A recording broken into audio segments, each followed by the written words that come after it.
오늘 함께 나눌 말씀의 제목은요, 사랑받는 법입니다. 사랑받는 법. 하나님께서 우리를 사랑하시죠. 그런데 그 사랑이 우리에게 정말 사랑으로 전달되는 것, 그것이 정말 하나님께서 기뻐하시는 것입니다. 하나님께서 우리에게 그 사랑을 표현하기를 원하시고 주시기를 원하십니다. 그런 은혜가 우리 삶 가운데 있기를 원합니다. 마태복음 7장 7절에서 11절까지 말씀 받들어 읽겠습니다. 7장 7절입니다. 구하라 그리하면 너희에게 주실 것이요 찾으라 그리하면 찾아낼 것이요 문을 두드리라 그리하면 너희에게 열릴 것이니 구하는 이마다 받을 것이요 찾는 이는 찾아낼 것이요 두드리는 이에게는 열릴 것이니라. 너희 중에 누가 아들이 떡을 달라 하는데 돌을 주며 생선을 달라 하는데 뱀을 줄 사람이 있겠느냐. 너희가 악한 자라도 좋은 것으로 자식에게 줄 줄 알거든 하물며 하늘에 계신 너희 아버지께서 구하는 자에게 좋은 것으로 주시지 않겠느냐. 여러분, 이 5절이나 되는 이 말씀을요, 한마디로 요약하면 뭘까요? 한마디로 아주 간단합니다. 구하라. 구하라입니다. 구하라. 하나님께 구하라는 것입니다. 구하라 그리하면 주실 것이다. 그러니까 구해라. 구해라. 이렇게 말씀하십니다.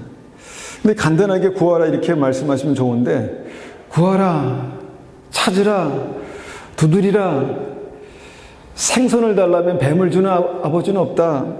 떡을 달라면 돌을 주는 아버지는 없다. 하늘에 계신 너희 아버지께서 구하는 자에게 반드시 좋은 것을 주신다.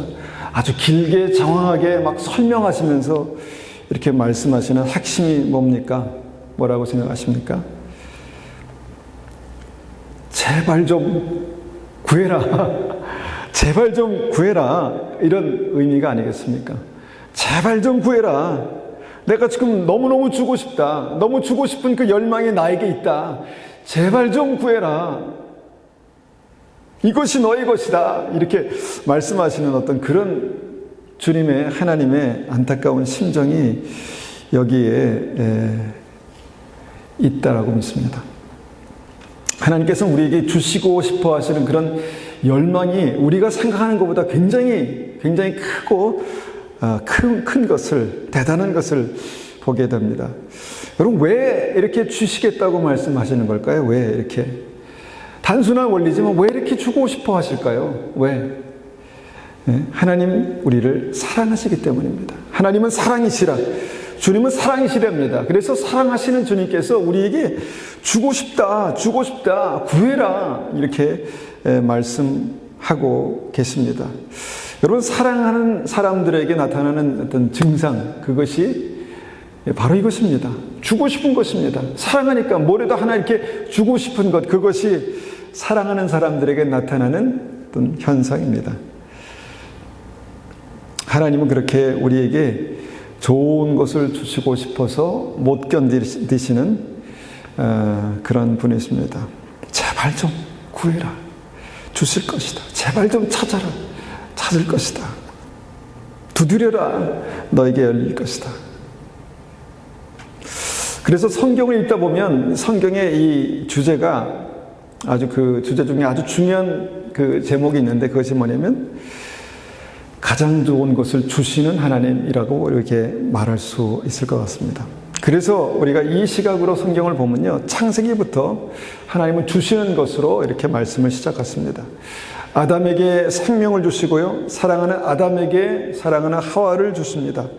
사랑하는 아담과 하와에게 에덴의 낙원을 주시고요, 낙원의 모든 것을 만들어서 아담과 하와에게 주시죠. 이것이 성경의 스토리입니다. 우리 하나님은 한 가지를 구하면 10가지, 100가지를 주시는 분이세요. 아브라함이 아들을 달라고 구하자 하나님은 아들 하나가 아니라 하늘의 별과 같이 바다의 모래와 같이 수많은 자손을 주시겠다라고 약속하십니다. 그러니까 주시는 스케일이 우리의 상상을 초월하시는 것입니다. 솔로몬이 지혜를 구하자 지혜뿐만 아니라 구하지도 않은 부와 명예와 튼튼한 왕권을 주시죠. 모든 것을 이렇게 우리의 생각 이상으로 초월해서 이렇게 주십니다. 이스라엘 백성들이 자유를 구하자 백성들에게 자유와 함께 약속의 땅 가나안을 허락하십니다. 그리고 이 주시는 것의 휘날레는요, 독생자 예수님을 주시는 것입니다. 그 아들의 생명을 주시고 예수님은 자신의 생명을 아낌없이 십자가에서 주시는 것이 이 말씀의 휘날레 복음입니다. 그래서 이 하나님께서 우리에게 지금 나는 이런 열망이 나에게 있다. 그러니까 무엇입니까? 구하라는 것입니다. 구하라. 부족한 부모도 자식에게 좋은 것을 주려고 하는데 하물며 하늘에 계신 하나님께서 구하는 자에게 좋은 것을 주시지 않겠느냐? 제발 좀 구해라. 끝까지 구해라. 주실 때까지 구해라. 이렇게 이제 말씀하시는 것입니다. 이 주제로 성경을 보면요, 다 온통 그런 말씀뿐인 것 같습니다. 누가복음 11장을 보면 밤 늦은 시간에, 모두 잠든 시간에 어떤 친구가 자기의 친구의 집을 방문합니다. 그리고 막 문을 두드립니다. 막 문을 두드려서 시끄러워서 나가봤더니 빵을 좀 빌려달라고 합니다. 빵을. 그래서 지금 다 잠들었고 지금 다 잠옷을 입고 누웠기 때문에 빵을 줄 수가 없어. 이렇게 말하니까 그래도 좀 빵 좀 줘. 내가 지금 손님이 와서 그래. 급해서 그래. 그러니까 빵 좀 줘. 이렇게 말했다는 것입니다. 그러니까 주님께서 뭐라고 말씀하시냐면 그가 친구이기 때문에 이 빵을 준 것이 아니라 막 달라고 그렇게 간청하기 때문에 무례하게까지 그렇게 구했기 때문에 받았다는 것입니다. 주님께서 이 말씀을 하신 이유가 뭘까요? 우리 보고 그렇게 하라고 그렇게 말씀하시는 건가요? 그렇게 하라고? 하나님께 그렇게 하라고 말씀하신 거라고 저는 생각합니다. 하나님께 그렇게 그냥 구해라. 뭐 이렇게 생각하지 말고 따지지 말고 구해라. 또 한 곳에서도 똑같은 말씀하십니다. 누가복음 18장 보니까 불의한 재판관의 이야기가 나옵니다. 불의한 재판관이 있었는데 한 과부가 이 재판관에게 찾아갔습니다. 나의 억울한 사정을 좀 듣고 이것을 좀 해결해 달라는 것입니다. 그냥 해결해 줄 만도 한데 무시합니다. 들은 채도 하지 않습니다. 그러니까 계속 찾아가서 내가 너무 억울합니다. 답답합니다. 도와줄 사람이 없습니다. 나를 좀 도와주십시오. 그렇게 계속 구하고 그래도 안 돼. 나는 할 수 없어. 이렇게 말하니까 다시 구하고 또 구하고 다시 가고 이렇게 했다는 것입니다. 그래서 뭡니까? 귀찮아서 들어줬다는 것입니다. 귀찮아서. 웬만하면 그냥 들어줬다 이렇게 말하면 좋은데 귀찮아서 자꾸 강청하니까 어쩔 수 없이 들어줬다 이렇게 말합니다. 핵심은 뭡니까? 줄 때까지 구해라 이렇게 말씀하시는 것입니다. 여러분 이 하나님의 마음을 이 말씀을 기록하신 예수님의 마음을 여러분 이해하시겠습니까? 마치 주고 싶어서 병이 나신 하나님 아버지, 마음에 병이 나신 하나님 아버지가 정말 무리한 예화까지 들어가면서 구해라, 내가 주겠다 이렇게 말씀하시는 것을 보게 됩니다. 그런데 우리가 느끼는 현실은 조금 다른 것 같습니다. 나 구했는데 왜 안 주시지? 나 분명히 기도했는데 왜 기도를 응답하지 않으시지? 너무 잠잠하신 거 아닌가? 나는 기도했는데 왜 아무런 반응이 없는 거야? 왜 하나님께서 나의 기도를 못 들은 채 하시는 거지? 이런 생각이 듭니다. 그렇다면은 구하라, 찾으라, 두드려라. 나는 아버지다. 난 좋은 것을 주시고 원하신다. 라는 것과 난 분명히 구했는데 왜 안 들어주시지? 라는 그런 나의 마음 사이에 뭔가 문제가 있지 않는가? 풀어야 될 문제가 있지 않는가? 이런 생각을 합니다. 그래서 그 문제가 뭘까를 한번 짚어보기를 원합니다. 첫 번째, 구하라는 하나님의 이 간절한 말씀이 내 삶 가운데 이루어지지 못하는 이유는요, 이 주시려는 목적을 잘 모르기 때문이다. 이렇게 믿습니다. 하나님은 왜 그토록 우리에게 구하라 하시고 뭔가를 주시기 원하실까? 주시려는 목적이 뭘까? 뭐라고 생각하십니까? 나에게 왜 자꾸 이렇게 구하라 주실 것이요, 찾으라 찾을 것이요, 두드리라 열릴 것이다, 이렇게 자꾸 뭔가 구하라고 말씀하실까요? 뭐라고 생각하십니까? 그 목적이요, 바로 사랑입니다. 사랑하시니까 주고 싶어 하시는 것이고, 사랑하시니까 계속해서 구하라라고 말씀하시는 것입니다. 더 정확히 말하면 나를 사랑하시기 때문에 나에게 주시기 원하시는 것이죠.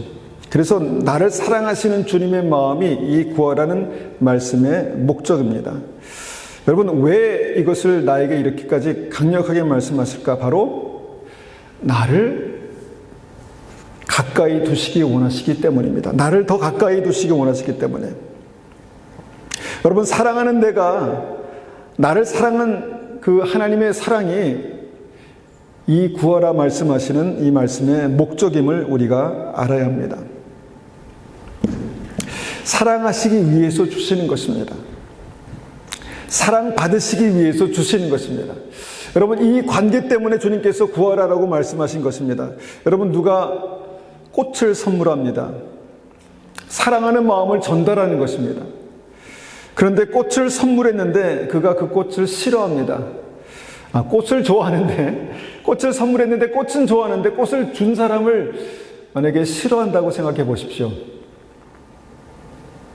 이 사람이 이걸 싫어하는구나. 그리고 꽃을 준 효과가 없구나. 이것을 줄 필요가 없고 다른 것을 줘야 되겠다. 이런 생각을 하지 않을까 생각합니다. 꽃을 주는 이유는 사랑하는 마음을 전달하는 것, 그것이 목적입니다. 만약에 내가 꽃을 주면 줄수록 그 사람이 나에게서 점점 더 멀어지고 있다면 나는 꽃을 주는 것을 다시 한번 생각해 볼 것입니다. 사랑하기 위해서 꽃을 주고 사랑받기 위해서 꽃을 주는 것입니다. 여러분, 그 사랑으로 열매 맺기 위해서 주님께서 이것을 주시는 것이다. 이렇게 말씀합니다.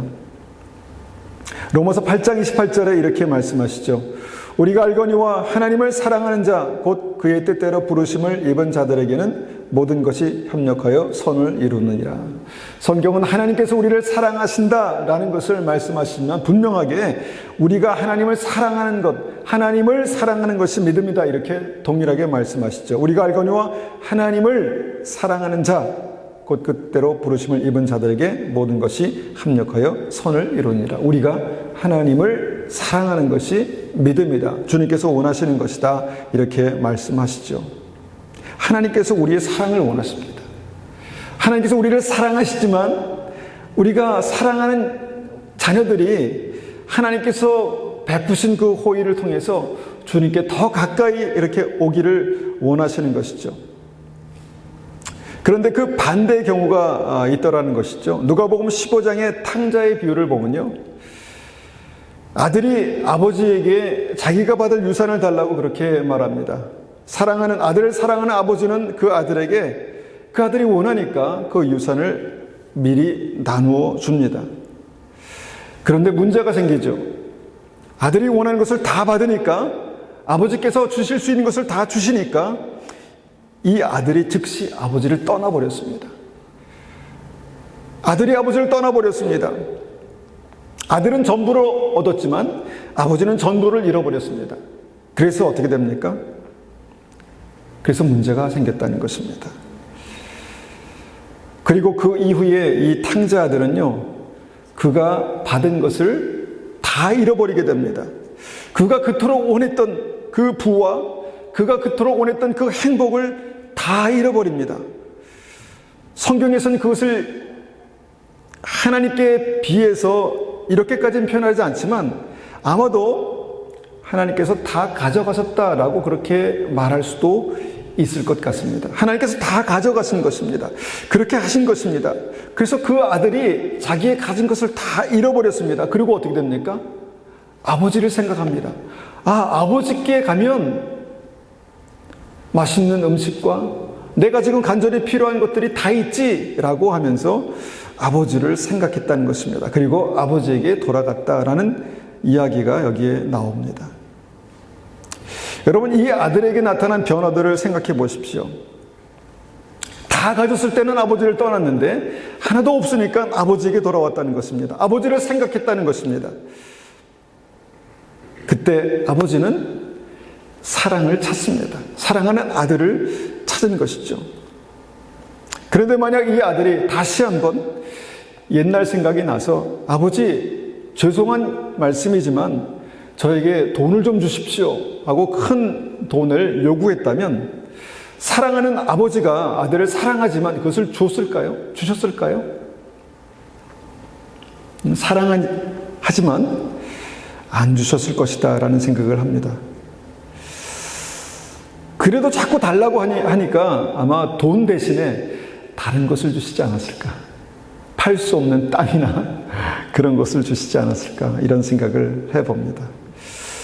수많은 믿음의 사람들이요, 하나님께 자기가 원하는 것을 구합니다. 재물의 축복을 구하고 부를 구하고 잘 되는 것을 구하고 형통을 구합니다. 그런데 혹시나 우리가 구한 그것 때문에 하나님께서 원하시는 것, 나를 잃어버리는 이 역사가 나타날 것을 주님께서 아시고 주시고 싶지만, 구한 것을 그대로 주시고 싶지만 주시지 못하거나 다른 것으로 그렇게 돌려주신 것이 아닌가 이렇게 생각해 봅니다. 여러분, 재물을 가지고 하나님 아버지를 더 사랑할 수 있는 믿음을 내가 가지고 있다면 하나님께서 왜 안 주실까라는 생각이 듭니다. 모든 것을 다 가지고도 주님을 더 많이 사랑할 수 있는 그 믿음이 내 안에 있다면 얼마나 좋을까라는 그 믿음의 비밀을 한번 생각해 봅니다. 여러분, 이것이 주시는 목적입니다. 하나님은 나를 원하십니다. 나를 사랑하시기 때문에. 여러분, 마태복음 19장을 보면은 구원에 대해서 아주 관심이 많은 부자 청년의 이야기가 나오죠. 주님은 이 청년의 삶의 스토리를 들으시고 이 청년을 사랑하셨습니다. 너무너무 사랑스럽게 보셨습니다. 그리고 청년에게 나를 따르라 이렇게 말씀합니다. 왜냐하면 나를 따르면 영생이 있고, 나를 따르면 천국이 있고, 나를 따르면 하나님의 놀라운 축복이 너의 삶 속에 부어질 거야 라고 그렇게 확신하는 가운데 이 청년을 부르시죠. 하나님께서, 예수님께서 이 청년을 제자 삼고 싶으셨습니다. 가까이 두고 싶으셨죠. 그런데 이 청년은 그가 가지고 있는 수많은 재물 때문에 주님을 따를 수가 없었다라는 것이 말씀입니다. 세상이 원하는 것을 다 가지고 있었던 이 청년이 결국 천국을 포기합니다. 천국을 포기합니다. 주님을 따를 수가 없었다라고 말씀하시죠. 왜 그럴까 생각해 보니까 너무 많은 것을 가졌습니다. 너무 많은 것을 가졌기 때문에 주님을 갖지 않아도 될 만한 삶이 그의 삶이었다라는 것입니다. 그리고 연이어서 주님께서는 부자가 천국에 들어가기 정말 어렵다. 낙타가 바늘구멍으로 들어가는 것과 같다. 이렇게 말씀하십니다. 그렇다고 성경에 부자가 한 사람도 없는 것은 아닙니다. 부자가 많습니다. 부자의 믿음을 가지고 있는 사람들이 많이 있습니다. 그럼에도 불구하고 주님께서 우리에게 이 말씀을 하시는 분명한 이유가 무엇입니까? 내가 가지고 싶은 그것 때문에 주님께로부터 멀어질 수 있다는 것 때문에 주님께서 이 말씀을 하시는 줄 믿습니다. 그렇게 주님께서 말씀하시고 나서 우리에게 정말 이 구하라 받을 것이다 라고 하시는 이 비밀을 한 가지 알려주시죠. 그것이 무엇입니까? 마태복음 6장 33절입니다. 마태복음 6장 33절 보니까 그런즉 너희는 먼저 그의 나라와 그의 의를 구하라. 그리하면 이 모든 것을 너희에게 더하시리라. 우리가 이 말씀을 잘 알고 있습니다. 먼저 그의 나라와 그 의를 구하라. 그리하면 이 모든 것을 너희에게 더하시리라. 여러분, 이 말씀대로 하면 하나님께 구하고 받는 것이 너무 쉽지 않나요? 너무 쉽지 않습니까? 하나님의 나라와 의, 하나님의 마음을 먼저 구하라는 것입니다. 그러면 다 받게 된다. 정말요? 정말 그렇습니까? 그런데 실제가 되면, 실제 그런 상황이 되면 먼저 그의 나라와 그 의의를 구하기가 정말 어려운 것을 우리가 우리 주변의 삶을 통해서 간접적으로 알게 됩니다. 다 받게 된다는데 아닙니다 주님, 나는 그거 지금 원합니다. 그것을 원합니다. 그리고 먼저 그의 나라와 그 의의, 하나님의 마음을 얻지를 못하는 것이죠. 구약의 사울 왕에게 그런 일이 일어났습니다. 사울이 겸손하여서 하나님께서 그를 사랑하셨습니다. 그리고 왕 삼으시기로 결정하셨죠. 그리고 왕을 세우셨습니다. 왕으로 세우셨습니다. 사울이 왕이 된 이후에도 계속해서 겸손한 마음으로 하나님께 나아가고 하나님을 그렇게 간절히 찾으면 얼마나 좋았겠습니까? 그런데 안타깝게도 사울이 왕이 된 이후에, 좋은 것을 다 받은 이후에 그의 마음이 점차 하나님께로부터 멀어집니다. 점점 그 마음이 하나님께만 있었는데 이제는 그 마음이 하나님을 떠나서 주변 사람들에게로 그렇게 향하게 됩니다. 주변 사람들의 눈치를 보면서 어떻게 그들의 마음을 얻어서 이 나라를 그렇게 세울 수 있을까? 그 모든 것, 먼저 그 나라와 그 의의가 아니라 그 모든 것에 자꾸 관심을 빼앗기게 됩니다. 계속해서 하나님으로부터 조금씩 멀리 떠나고, 그러면서 부하들에게 그 마음이 갑니다. 그래서 주변 사람들의 신뢰와 환심과 사랑을 그렇게 얻으려고 합니다. 많은 사람들이 자기를 좋아하지 않으면 굉장히 실망합니다. 많은 사람들이 다윗을 더 좋아하니까 굉장히 실망합니다. 그러니까 하나님께서 사울 대신에 다윗을 왕으로 기름 부으시죠. 주님께서 그 왕의 좋은 것을 다시 가져가시는 일들이 나타납니다. 하나님의 은총이 사울을 떠나는 것을 보게 됩니다. 이런 현상이 사울의 삶 속에 나타나는데도 불구하고 사울은 다시 하나님께로 돌아오지 못합니다. 그가 왕이 안 되었더라면 훨씬 좋았을 것을 생각을 하게 되는 그런 대목입니다.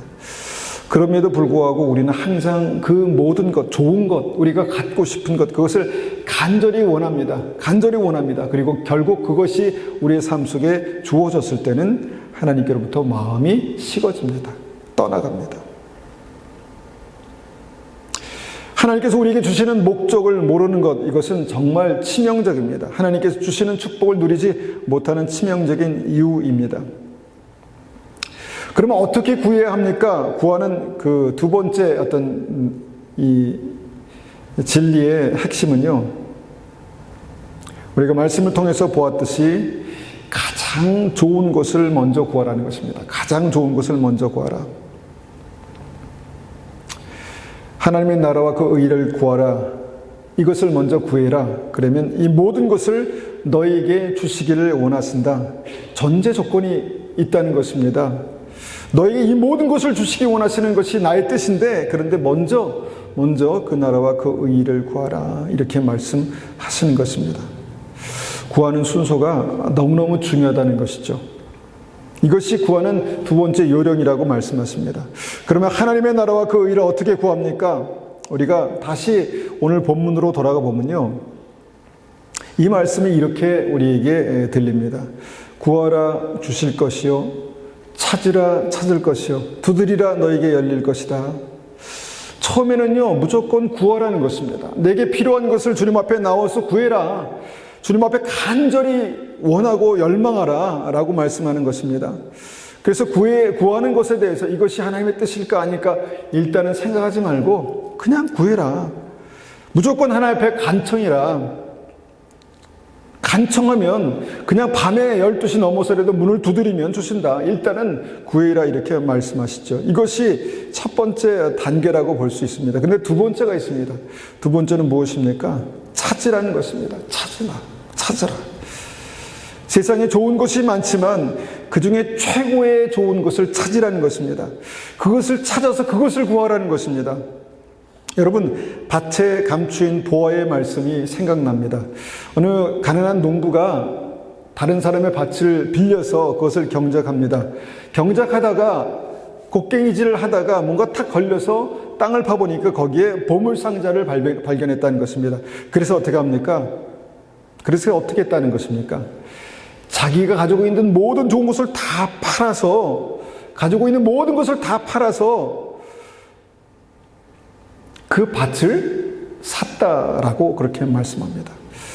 그러니까 뭔가 내 삶 속에 가장 소중한 것을 발견한 어떤 그 사람의 마음을 밭에 감추인 보아의 이 말씀을 통해서 우리에게 이렇게 말씀하는 것입니다. 그 가난한 사람, 가난하지만 그에게 왜 소중한 것이 없겠습니까? 우리에게 소중한 것이 무엇입니까? 소중한 것이 무엇입니까? 왜 없습니까? 우리에게 소중한 것이 다 있습니다. 그런데 그 모든 것을 다 팔아서 정말 그 밭에 감춘 보화를 살 만큼의 어떤 그런 믿음의 체험이, 간증이 있으십니까? 믿음에서. 이것을 만약에 우리의 삶 속에 발견할 수 있다면 이 사람은 모든 것을 다 팔아서 그것을 산 것처럼 나의 삶 속에서도 모든 것을 다 팔아서 살 만큼의 어떤 열정과 어떤 그런 믿음이 있을 것이다 라고 확신합니다. 주님 앞에 나와서 구하다 보니까 무엇이 가장 소중한지를 발견했다는 것입니다. 말씀에 순종해서 구하다 보니까 가장 소중한 것이 무엇인가를 발견했다는 것이죠. 솔로몬이 하나님께 일천 번제를 드렸습니다. 예배를 드리다 보니까 하나님께서 그런 마음을 그의 심령 가운데 주셨습니다. 나에게 하나님께서 맡긴 이 백성들을 잘 다스릴 수 있는 지혜가 필요하겠구나. 이 지혜를 구해야 되겠다. 그리고 하나님 앞에 간절히 구합니다. 하나님, 지혜를 주십시오. 지혜가 필요합니다. 간절히 구했습니다. 그런데 하나님께서 그것을 너무 기뻐하셨습니다. 너무 기뻐하셨습니다. 그러니까 어떤 일이 일어납니까? 먼저 그의 나라와 그 의의를 구하라. 그리하면 그 모든 것을 더하시리라. 라는 그 모든 것이 그의 삶 속에 부어집니다. 지혜와 함께 주님께서 부와 명예와 명성과 권력을, 힘을, 평화를 허락하십니다. 그러니까 솔로몬의 일천번제 그 예배 가운데 가장 소중한 보물을 발견한 것입니다. 우리가 주님 앞에서 가장 소중한 것이 무엇인가, 우리 인생에 있어서 가장 소중한 보물이 무엇인가, 이것을 우리가 찾으라라고 그렇게 말씀합니다. 이것이 두 번째 우리의 삶 속에 우리가 찾아야 될, 구해야 될 어떤 그런 제목입니다. 구하라, 찾으라, 그 다음에 무엇입니까? 문을 두드려라, 이렇게 말씀하십니다. 문을 두드려라. 여러분, 문을 두드린다는 것은 어떤 것을 의미합니까?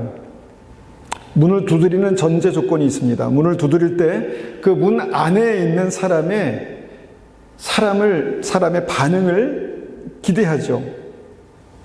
문을 두드리면서 그 두드리는 소리를 듣고 상대방이 나와서 문을 열어서 나를 들어오게 하는 것을 기다리라는 것입니다. 그 문 안에 누가 계신다는 말씀입니까? 바로 문을 열어주시는 하나님이 계신다는 것입니다. 하나님이 계신다는 것입니다. 문을 두드리라는 말씀은 문 안에 내가 있다. 문 안에 있는 내가 너를 기다린다라고 말씀하는 것입니다. 저는 이 말씀이 이렇게 들립니다. 나의 마음의 문을 두드려라. 그래서 나를 움직이게 해라. 내 마음을 두드려라. 그래서 내가 나가서 너에게 삶의 문을 열게 하라. 이렇게 들리는 것입니다. 여러분, 하나님의 마음이 열리면 하나님의 풍성한 모든 것이 열립니다. 이것이 성경이 말씀하시는 형통입니다. 이것이 하나님께서 우리에게 가지고 계신 간절한 열망입니다. 그래서 가장 강력한 구하는 기도는요, 하나님의 마음을 두드리는 기도입니다. 하나님의 마음을 두드리는 기도. 그래서 하나님의 마음을 여는 그런 기도입니다. 여러분, 하나님의 마음이 열린다는 의미는요, 그 순간부터 하나님 마음에 가득한 그 열망이 나에게 쏟아진다는 것입니다. 이것이 결국 가장 좋은 것입니다. 우리에게 가장 좋은 것을 주시기 원하시는 아버지의 마음이 우리에게 쏟아진다는 것입니다.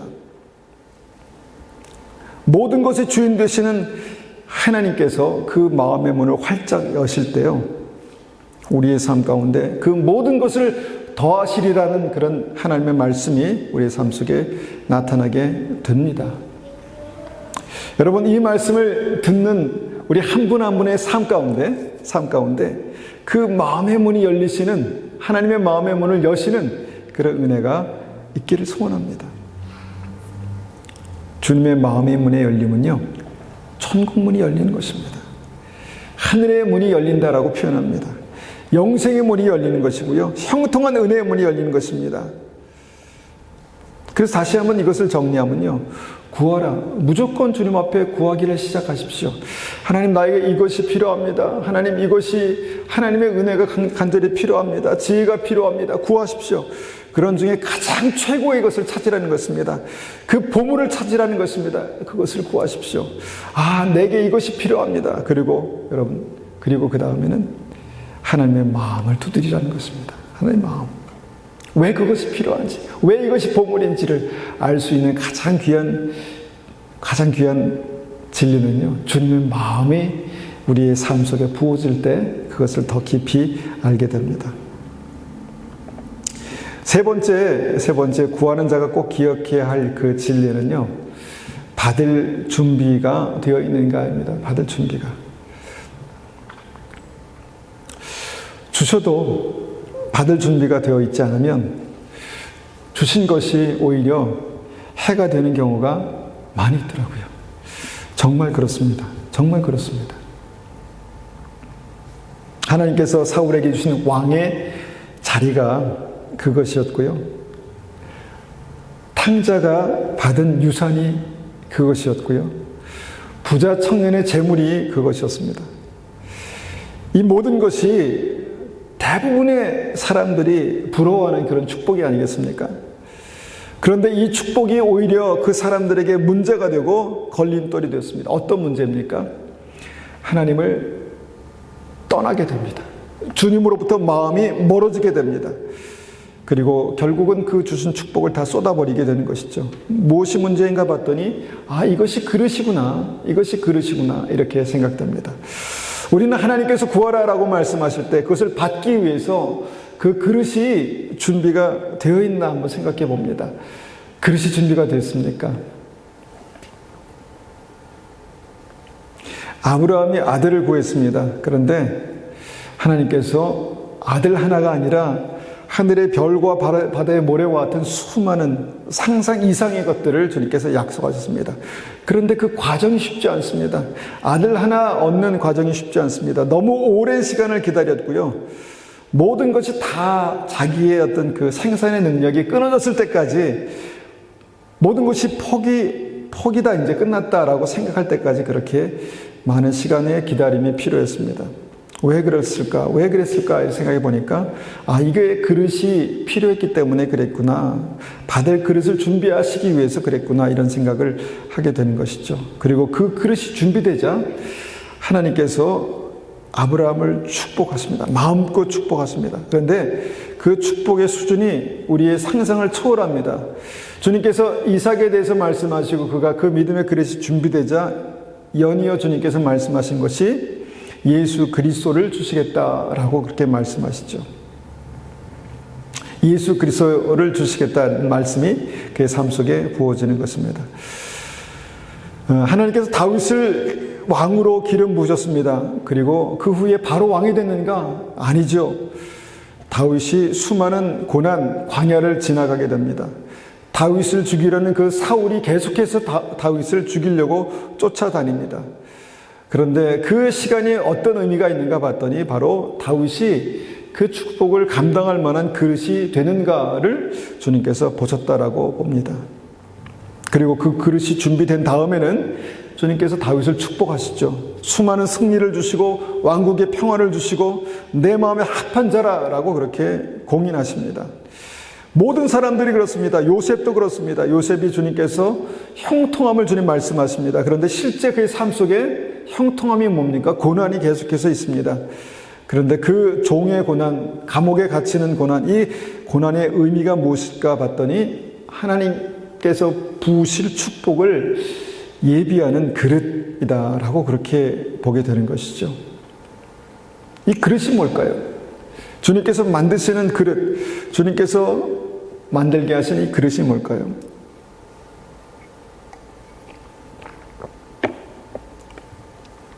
고민을 해봤습니다. 이 그릇이 뭘까? 생각해보니까 어떠한 상황에도 하나님을 100% 신뢰하는 믿음이구나, 이런 생각이 들었습니다. 우리가 하나님을 기도하다가도 어떤 상황이 되면 나를 왜 이렇게 하나님께서 나를 이렇게 힘들게 하시지? 나를 사랑하시지 않나 봐.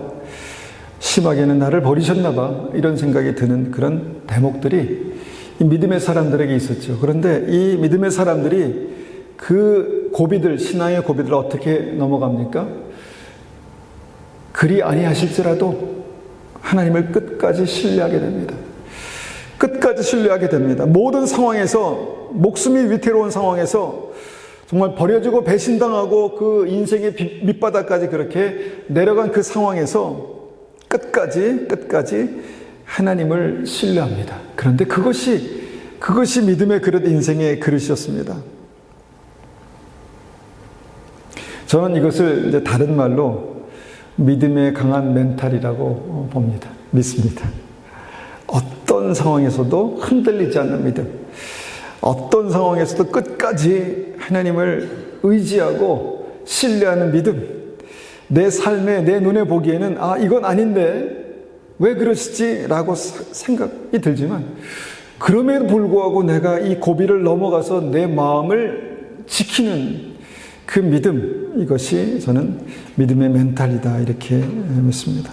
여러분, 이 그릇이 준비되면 하나님께서는 우리에게 주시고 싶어 하시는 그 열망으로 마음껏 부으신다라고 확신합니다. 제가 너무 이런 원리, 진리를 말씀드려서 죄송하지만, 여러분, 이것을 적용하고 찾아가시는 것이 믿음입니다. 우리의 삶에 믿음은 실제입니다. 그냥 생각에서, 마음에서만 있는 것이 아니라 우리의 삶의 열매로 확인되는 것입니다. 확증되는 것입니다. 내게 주시고자 하시는 하나님의 열망을 믿고 끝까지 내가 믿음으로 이 길을 갈 때 주님께서 우리의 삶 속에 하나님의 가장 좋은 것을 주시기 원하시는 그 은혜가 우리 삶 가운데 부어질 줄 확신합니다. 제발 구해라. 가장 좋은 것을 찾으라. 주님의 마음을 두드려라. 내 마음이 너에게 활짝 열릴 것이다. 그래서 가장 좋은 것을 누리시는 은혜가 우리 삶 가운데 있으시기를 축원합니다. 우리가 이 말씀을 가지고 한번 같이 기도하겠습니다. 하나님, 우리가 부족하지만, 그래서 다 이해할 수 없지만 주님께서 그럼에도 불구하고 나에게 구하라, 찾으라, 두드려라. 내가 너에게 부어주겠다. 나는 너에게 주고 싶어서 정말 정신을 못 차리겠다. 말씀하시는 주님의 은혜가 우리 삶 속에 부어지게 도와주십시오. 그렇게 한번 같이 기도하겠습니다.